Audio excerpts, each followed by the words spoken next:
One of the great mysteries in life people often ask about is, why do dogs eat grass? Much of the recent research is focused on the fact that dogs are actually looking for plant material. Plant material contains fibre, which is a prebiotic. Of course, it contains bacteria, a probiotic, and from that the dog, once it's eaten the grass, will produce postbiotics, which are the nutrients it requires from raw whole foods, including vegetable material. So something to keep in mind when you watch your dog eat grass. It's not just an anomaly, there is a great reason behind it. It's the fact that dogs co-evolved eating vegetable material and all the benefits that accrue from such eating. Another great mystery for many people has been over the years the fact that dogs love to eat poop, their own and other animals. Why? Well, it's part of the food they co-evolve with. And in many cases, people have asked me, why is the dog, and it's usually a young dog eating processed pet food, why is he eating his own poo? And I point out that the poo that that dog is eating is far more nutritious than that kibble that went in the front end. It contains living bacteria. It contains probiotics. It contains partly digested food. It contains fully digested food, and it contains, food that's passed through. It also contains essential amino acids, fatty acids, vitamins, and in case of herbivore poo, it contains, of course, grassy material, which we've spoken about before, which is a important prebiotic. And so that poo that the dog is eating is actually a very nutritious material, and certainly more nutritious, in fact, than the kibble that went in the front end. So once again, we're looking at fermented material that dogs love to eat, and it tells us a lot about what we should be feeding our dogs today. Not poo, but again, looking to ferments as part of our dog's diet and part of the promotion of a healthy gut. The gut, we have to think about and always concentrate on the fact that it's actually outside the body, and it takes in a lot of material that is foreign to the body, that contains potentially pathogenic bacteria. So the gut, it actually needs to be very impermeable to what the body doesn't want, and permeable to so in other words, allow the absorption of what the body does want. And think about the gut. It's literally one cell thick throughout the entirety of its length. It's a protective layer of one cell. And unhealthy guts, unfortunately, have gaps between those cells. And we get what's called a leaky gut. And things get into the body that are not required by the body, the toxins, bacteria, and so on.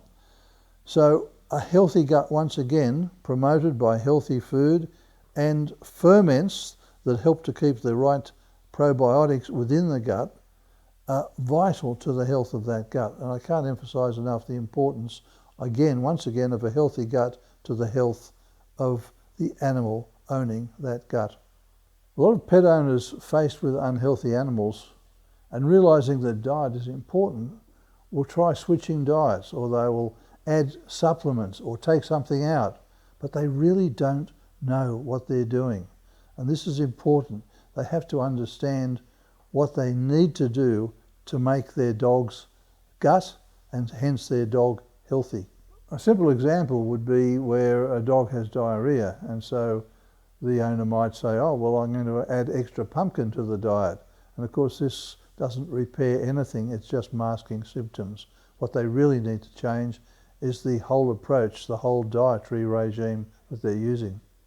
And very sadly, from my observations over the years, it's the kibble-fed dogs that require the most gut support when compared to, say, home-fed dogs, or better yet, raw-fed dogs. Those kibble-fed dogs are really behind the eight ball, as it were. They're totally compromised and need enormous gut support in order to be even close to being healthy. I've worked with countless animal owners over the years, both on the internet, via mail, and in my private practice.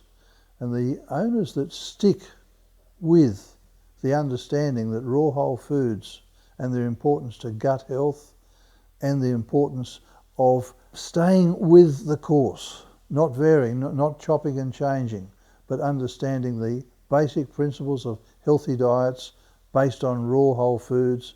These are the ones who, in my experience, they, in the long run, have long-lived dogs without the degenerative disease. So they stick with the understanding of dogs as scavengers, eating bones, eating foods that are fermented in small amounts, raw whole foods, producing a healthy gut with healthy stools. These are the dogs that thrive and survive and live long, healthy lives without the terrible scourge of things like arthritis, diabetes, inflammatory bowel disease, kidney failure, on and on. These are the dogs that remain healthy and active into old age, staying the course, maintaining gut health, maintaining a diet that is very similar to the diet that our dogs evolved to eat over millions of years. This is the course of true health for our dogs. I've dealt with many owners over the years that are unhappy with the health of their dogs. Of course, that's what vets are there for. And the one thing they need to think about, no matter what the issue, is the health of the diet, quality food, and therefore the health of the gut, and the quality, the importance of feeding real raw whole foods, including fermented foods. I can't emphasize enough the fact that the dog is a scavenger and needs to eat that sort of food, raw, whole, and include some fermented foods for the health of the gut.